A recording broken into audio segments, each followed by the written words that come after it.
Hey, hallo zusammen, du hast den Crown Cletus oder Chris. Willkommen bei den Crown News vom 9. Juni.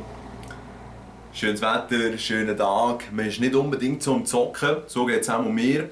Aber trotzdem ist nächste Woche ein sehr wichtiges Event. Für die es noch nicht wissen, E3, die Electronic Entertainment Expo heisst das Teil, in Los Angeles, die grösste Gamer-Messe der Welt.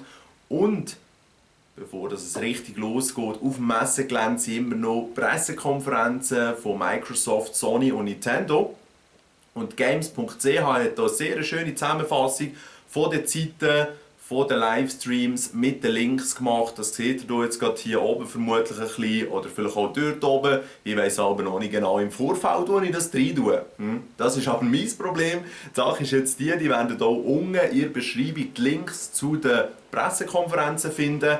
Die von Microsoft ist morgen, glaube ich, gegen die 6 Uhr am Abend, also eher noch chillig. Um 3 Uhr am Morgen, das heisst am Dienstagmorgen, ist dann die von Sony. Die werden wir alle nicht live reinziehen. Letztes Jahr habe ich das gemacht und es hat mir jetzt nicht gedacht, dass sich die Zeit gelohnt hat, nicht wegen Sony oder der Pressekonferenz, sondern einfach rein, weil es nach den Tag durch schon schön destillierte Videos gibt, wo man eigentlich alle Fakten innerhalb von kürzester Zeit mitbekommt. Dann am Dienstag, im Verlauf des Nachmittags, wenn ich mich nicht täusche, um 4 Uhr, ist dann die Pressekonferenz von Nintendo. Und seien wir ehrlich, wenn sie nicht wirklich etwas Neues und Weltbewegendes veröffentlichen, ankündigen, Werbung machen, wie auch immer, dann wird es Nintendo extrem schwer haben dieses Jahr. Ganz ehrlich, und nächstes Jahr auch noch. Und ich weiß nicht, ob sie überhaupt mal eine Kurve kriegen. Wäre nicht zu wünschen.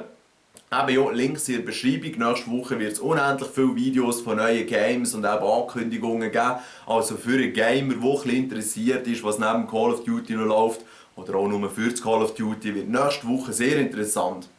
Was auch noch sehr interessant ist, und da hat mich der Commando Boy darauf hingewiesen, merci noch einmal, State of Decay ist ein Zombie-Game, so wie DayZ auf dem PC. Gibt es jetzt für die Xbox und PSN, wenn ich mich nicht täusche. Erst seit ein paar Tagen und ich habe es gestern und heute ein bisschen angezockt und ich finde es ultra genial, wirklich ultra genial. Endlich ein Zombie-Game für Konsolen, wo man so ein bisschen das Überleben halt auch spürt, man ist ständig unter Druck, man muss sich verstecken, die Grafik ist auch sehr stimmig, es gibt verschiedene Leute.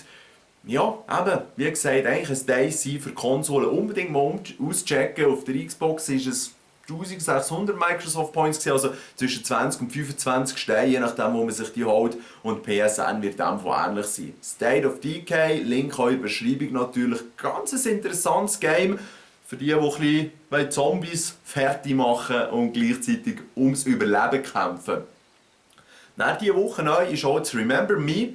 Ist ein Game von Capcom, ist auf allen Plattformen rausgekommen, haben wir es auf dem PC geholt, weil ich es über MMOGA ein bisschen günstiger habe bekommen.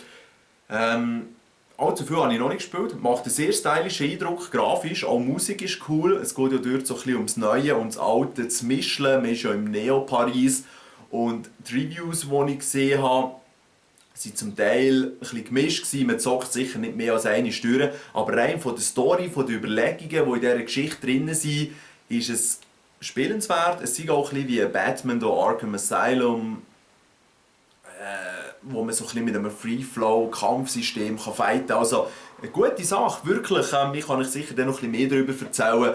Jetzt, wenn unbedingt jemand das Game auch möchte oder schon lange darauf gewartet, wird sicher die Enttäuschungen nicht enttäuschen. Was? Taxi da? Die Erwartungen sicher nicht enttäuschen, das wollte ich eigentlich sagen. Aber auch für jemanden, der jetzt eigentlich keine Ahnung hat, was Remember Me ist, lohnt es sich eventuell nicht, das überhaupt anzuschauen. Aber eben, hier so ein bisschen am Rand, seht ihr noch ein bisschen Gameplays natürlich, wie immer. Und jetzt ist es folgendermaßen. Jetzt sind ja eigentlich mit dem State of Decay, mit dem Remember Me und mit nächster Woche im Last of Us kommen hier 3 Games raus, die sehr Story motiviert sind, einen grossen Fokus auf die Story legen. Und ich habe ja schon angekündigt, dass ich sonst vom Last of Us ein Let's Play machen würde. Mir ist klar, es wird schon tausende von YouTubern geben, die das auch machen. Es gibt sicher auch solche, die es schon früher starten können, weil sie ein bisschen Connections haben. Aber vielleicht hat ja der eine oder andere Lust, das Let's Play mit einem kleinen Schweizer Bonus zu schauen. Und die Überlegung ist halt jetzt einfach, weil wir jetzt gerade so 3 Games haben, möchtet ihr eher ein Let's Play vom State of Decay sehen, also eher so ein Zombie-Let's Play. Möchtet ihr das von Remember Me sehen, das wäre dann eher so ein futuristisches mit Kämpfen und Schlägen und so. Oder hättet ihr eben effektiv The Last of Us Interesse, wo es um ein Endzeit-Szenario geht. Weil von allen 3 kann ich nicht ein Let's Play machen, das längt mir zeitlich einfach unmöglich. Ich werde zwar alle 3 hoffentlich durchzocken, aber ein Let's Play ist dann doch noch ein bisschen mehr Aufwand. He? Schreiben wir es doch in die Beschreibung und um es richtig einfach für euch zu machen. State of Decay ist Nummer 1, Remember Me ist Nummer 2 und The Last of Us wäre Nummer 3. Also ihr könnt einfach auch nur eine Zahl in die Comments schreiben, wenn euch sonst nichts gross gelustet reinzutexten. Und dann hilft mir das dann auch schon bei meiner Entscheidung. Und hoffentlich viele Leute zu erreichen. Ich weiss, am Schluss werden es vielleicht zwischen 20 und 50 anschauen, so wie beim Dead Space 3 Let's Play zusammen mit dem Colosso. Aber ich finde es gar nicht so tragisch, weil eben, dann habe ich wenigstens 20 bis 50 Leute zwischendurch ein Lächeln aufs Gesicht, hoffentlich zaubert, sie sind hoffentlich gut unterhalten worden und darum mache ich das gerne.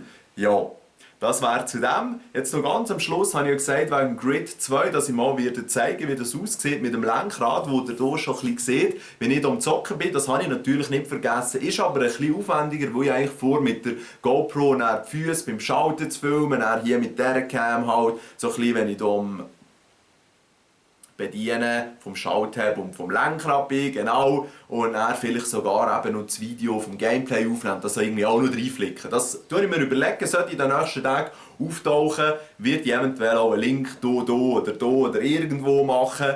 Oder auch in der Beschreibung, damit ihr auf das Video zugreifen könnt.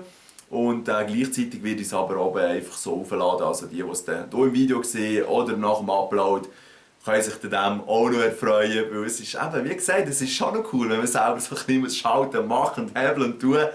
Ja, es ist noch relativ früh am Sonntagmorgen, darum ist meine Zunge auch noch nicht ganz so gelockert. Ich hoffe, es hat euch gleich Spass gemacht, es war einigermaßen informativ gewesen. Und eben vergessen nicht, E3, es wird wirklich interessant, Pressekonferenzen reinziehen. Und momentan sieht es so aus, als hätte Sony mit der PS4 eigentlich fast das stärkste Gerät bei ihnen noch unter der Haube versteckt, weil man weiss ja noch nicht, wie es aussieht. Aber rein von den Leistungsdaten, so, als ich mich diese Woche ein bisschen informiert habe, PS4 wird auch schon alles rocken. Da muss sich Microsoft noch ein bisschen anstrengen, eben auch mit ihrer ganzen Home Entertainment Box im Wohnzimmer und so. Ich hoffe, an E3 werden sie noch ein bisschen mehr auf die Gamer eingehen und nicht nur eben auf die Wohnzimmer-Cowboys, die sie hier möchten erobern. Das wäre es von meiner Seite. Ich wünsche euch noch einen schönen Tag, genießt das Wetter noch ein bisschen. Macht's gut. Ciao zusammen.